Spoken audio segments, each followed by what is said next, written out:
নমস্কার, আমি অমিত গোস্বামী। আমার চ্যানেল স্ট্রেট কাটে আপনাদের প্রত্যেককে স্বাগত। ইতিমধ্যে আপনারা নিশ্চয়ই খবর পেয়ে গেছেন যে বাংলাদেশের চট্টগ্রামে শ্রী চিন্ময় কৃষ্ণ দাস ব্রহ্মচারী মহাশয়কে আবার জেল কাস্টাডিতে রাখা হলো, অর্থাৎ তার জামিন হলো না। বাংলাদেশ এই মুহূর্তে চূড়ান্ত হিন্দু বিরোধিতায় আক্রান্ত এবং তাদের বিচার বিভাগও সেই হিন্দু বিরোধিতায় সক্রিয় ভূমিকা নিয়েছে। কি হয়েছে কি না হয়েছে পরের কথা। তাকে দায়ী করা হয়েছে, তার বিরুদ্ধে মামলা দেওয়া হয়েছে রাষ্ট্রদ্রোহের। আপনারা পরপর যদি ঘটনাক্রম দেখেন তাহলে রাষ্ট্রদ্রোহ চিন্ময় কৃষ্ণ দাস ব্রহ্মচারী করেছেন না চূড়ান্ত হিন্দু নির্যাতন করছেন সে দেশের সরকার, সেটা একবার ভালো করে ভাবা উচিত। গত 26শে নভেম্বর যখন তার বিরুদ্ধে দ্বিতীয়বার এই মামলার শুনানি ওঠে, তখন বিএনপি এবং জামাতের যে আইনজীবীরা তারা একজনও আইনজীবীকে দাঁড়াতে দেয়নি, অথচ প্রথম শুনানিতে তার পক্ষে 51 জন আইনজীবী দাঁড়িয়েছিল। কিন্তু সেই আইনজীবীদের বিরুদ্ধে একের পর এক মামলা দেওয়ায় তার আইনজীবীরা দাঁড়াতে পারেনি। তারপরে যেটা হলো, বাংলাদেশের সুপ্রিম কোর্টের আইনজীবী রবীন্দ্র ঘোষ তিনি গেলেন চট্টগ্রামে এবং চট্টগ্রামে গিয়ে তিনি চাইলেন যে এই মামলার শুনানি দ্রুত হোক, অথচ তিনি কোনো রকম কোঅপারেশন পেলেন না। কেননা চিন্ময় কৃষ্ণ দাসের যে আইনজীবীরা ছিলেন বা হিন্দু আইনজীবীরা ছিলেন, তারা কিন্তু ভয়ে তারা মুখ লুকিয়েছিল একটাই কারণে, সেটা হচ্ছে তাদের উপর অবর্ণনীয় অত্যাচারের সম্ভাবনা ছিল। আপনারা ভাবুন যে 51 জনের বিরুদ্ধে যে পরপর কেস দেওয়া হয়েছে, তার মধ্যে বিস্ফোরক মামলা সহ অন্যান্য ভয়ঙ্কর মামলাগুলো দেওয়া হয়েছে কাদের বিরুদ্ধে? না হিন্দু আইনজীবীদের বিরুদ্ধে। 26শে নভেম্বর একজনও আইনজীবী সেখানে উপস্থিত ছিল না চিন্ময় কৃষ্ণ দাসের হয়ে সওয়াল করার। কিন্তু আমাদের দেশ হলে অন্তত সরকার লিগাল এইড থেকে একজন আইনজীবী দিত, অথচ সেটাও দেওয়া হলো না। এরপরে আজ 11 জন আইনজীবী ঢাকা থেকে উড়ে গেলেন অপূর্ব ভট্টাচার্যের নেতৃত্বে। তারা সওয়াল করলেন। 8 ঘন্টা সওয়ালের পর বিচারক বললেন যে তার বিরুদ্ধে যে রাষ্ট্রদ্রোহের মামলা করা হয়েছে সেই রাষ্ট্রদ্রোহের মামলায় যাবজ্জীবন কারাদণ্ডের সম্ভাবনা হতে পারে, অতএব তাকে কোনোভাবেই জামিন দেওয়া হবে না। এটা কি মশকরা হচ্ছে? সারা পৃথিবী আজকে জানে যে ক্রমশই সন্ত্রাসবাদের দিকে, জঙ্গিবাদের দিকে এগোচ্ছে বাংলাদেশ। বারবার করে এই কথাটা আমরা বলছি, আজ আরেকবার প্রমাণিত হলো। কি হচ্ছে বাংলাদেশে দেখুন না একবার।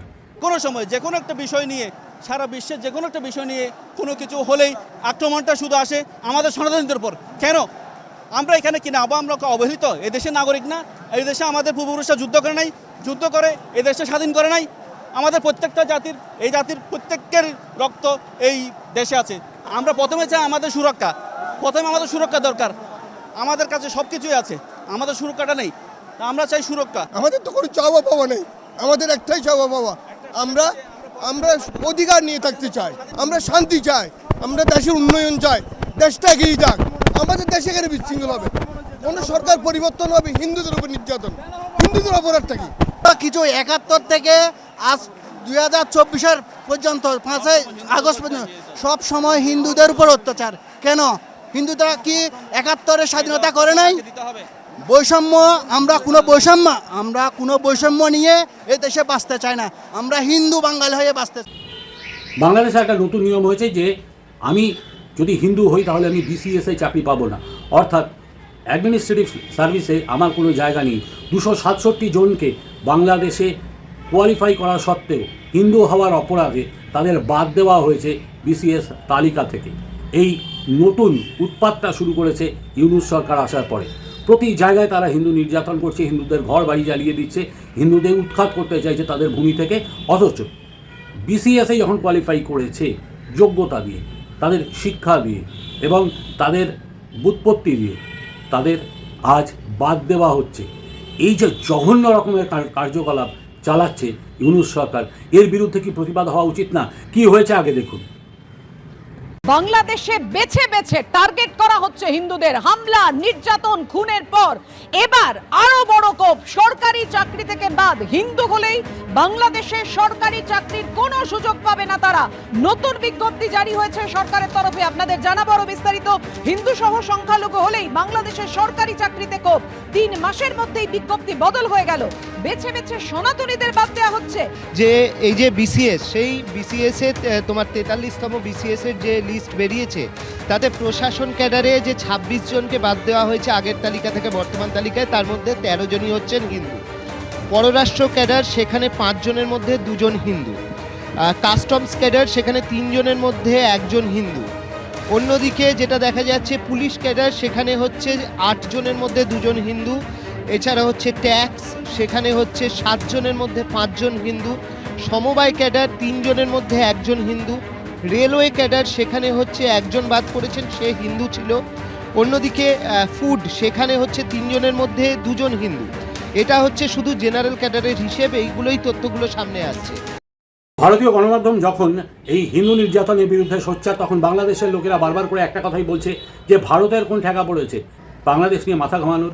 ভুলে যাবেন না যে ভারতে যে সরকার সেটা হচ্ছে হিন্দুত্ববাদী সরকার, এবং হিন্দু ভোটারদের কাছে সেই সরকারের বা সেই দলের একটা দায়বদ্ধতা আছে। কাজেই তাদের প্রতিবাদ অতি অবশ্যই তাদের করা উচিত এবং করেওছে। যে জায়গাটা আরেকবার দেখা যাক, সেটা হচ্ছে বাংলাদেশের হিন্দুরা তারা কি চাইছে। তারা চাইছে সমান অধিকার, তারা চাইছে যে আমরা একসাথে বেঁচে থাকবো। আমরা আগে বাংলাদেশি, তারপরে আমরা হিন্দু, তারপরে আমরা মুসলমান। আমাদের কথাও তাই, আগে দেশ, তারপরে দল, তারপরে ধর্ম, তারপরে অন্য কিছু। অথচ আজ বাংলাদেশ পুরোপুরি হিন্দুদের সরিয়ে দিতে চাইছে বাংলাদেশ থেকে। দেখুন ওখানকার হিন্দুরা কি বলছে। The atrocities in Bangladesh continue, which is appearing through media reports and activists. Here at the Foreign Correspondent Club, I am joined here by Mr. Sushanto Dasgupta. He's a UK citizen, and they are part of a group which is highlighting the kind of situation there is with the minorities or the atrocities against minorities. What is the latest report coming in? Because the reports have also subdued in the last at least a few weeks. But do you think the attacks are still continuing against the minorities? In our submission, you've seen, if you go through last 7 days, there are at least 5 killing in Bangladesh, and among them 3 are Hindus. So one is called Shabayat in a Shoshan, you know the Shoshan. He was brutally killed. He was just a Shabayat in a Shoshan. He was killed last week. And day before yesterday, one lady, she was a UP commissioner. She was raped, gang raped, and she was then poisoned and she was killed. And I showed another incident. It was an incident from 5th of August. His house was burnt, and then he registered it as a case. Why he registered the case? That's the reason. He just brutally attacked to kill yesterday. So every day things are coming up. Because if you are Hindu, they will identify you as a Aumi Leaguer and as an agent of Indian. So that's the problem. Chinmoy Krishna Das তিনি হচ্ছেন রাষ্ট্রদ্রোহী, অথচ তার যদি আপনি বক্তব্য শোনেন তাহলে কখনো আপনার মনে হবে যে তিনি রাষ্ট্রদ্রোহে তাকে দায়ী করা যায়। ভালো করে শুনুন তার বক্তব্য। তাকে যখন পুলিশ কাস্টাডিতে নিয়ে যাওয়া হলো, যখন তাকে জেল হেফাজতে দেওয়া হলো, ঠিক সেই মুহূর্তে প্রিজন ভ্যান থেকে সমর্থকদের উদ্দেশ্যে একটি ভাষণ দিয়েছিলেন। সেই ভাষণটা শুনলে বুঝতে পারবেন যে চিন্ময় কৃষ্ণ দাস তিনি কতটা রাষ্ট্রদ্রোহী।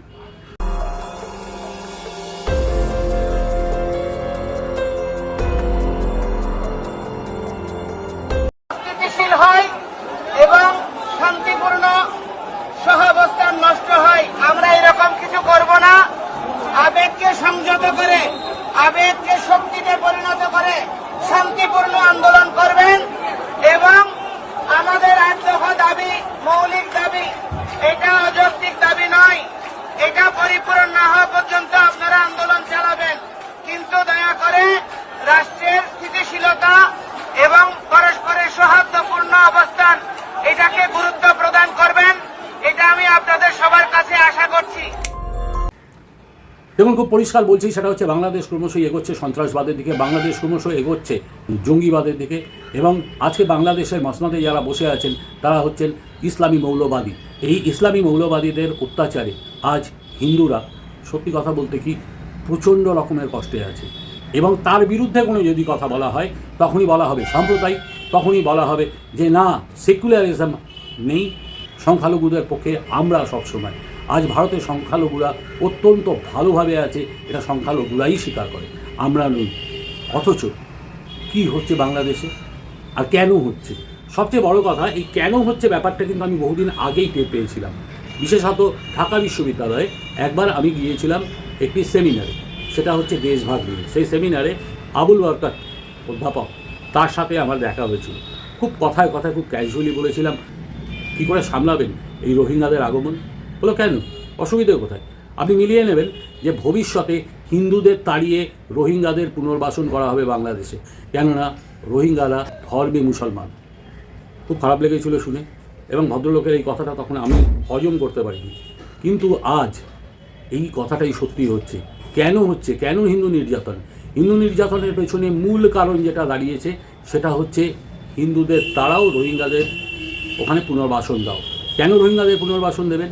কেননা তারা ধর্মে মুসলমান। অথচ 1948 সালে যখন মায়ানমার স্বাধীন হয়েছিল তখন কিন্তু এই রোহিঙ্গাদের কোনোভাবে ইস্ট পাকিস্তানে নেওয়ার কথা ভাবেনি, বাদ দিয়ে দিয়েছিলেন প্রস্তাবটা মোহাম্মদ আলী জিন্নাহ, এবং তাকে সমর্থন করেছিলেন তখনকার মুসলিম লীগের নেতারা। যে রোহিঙ্গারা আজ বাংলাদেশে 12 লক্ষ ইতিমধ্যে চলে এসছে, আরও 6 লক্ষ আসার অপেক্ষায়, 18 লক্ষ, সব মিলে ছানাপোনা মিলে আরও 20 লক্ষ হবে। এই যে 20 লক্ষ রোহিঙ্গাদের পুনর্বাসন যে করতে হবে সেটা খুব ভালোভাবেই বুঝেছেন মোহাম্মদ ইউনূস। শুধু তাই নয়, তারা যেহেতু মুসলমান সেহেতু এই দায় তারা নিয়েই ফেলেছেন। তাহলে তাদের জায়গা দেবেন কী করে? তারাও হিন্দুদের বাংলাদেশ ছাড়া করো, হিন্দুদের পাঠাও ভারতে।